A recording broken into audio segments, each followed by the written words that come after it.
کبھی ذرا ٹھہر کر سوچو، یہ کائنات کیسے چل رہی ہے؟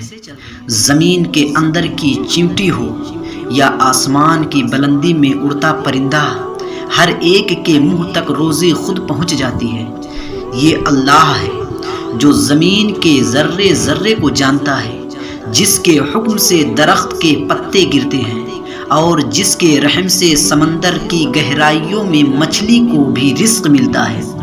یہی نہیں، جب ایک ماں کے رحم میں بچہ پل رہا ہوتا ہے، اس کے پاس نہ ہاتھ ہے، نہ زبان، نہ کوئی وسیلہ، پھر بھی اللہ ہی ماں کے خون کے ایک قطرے کو اس کے رزق میں بدل دیتا ہے۔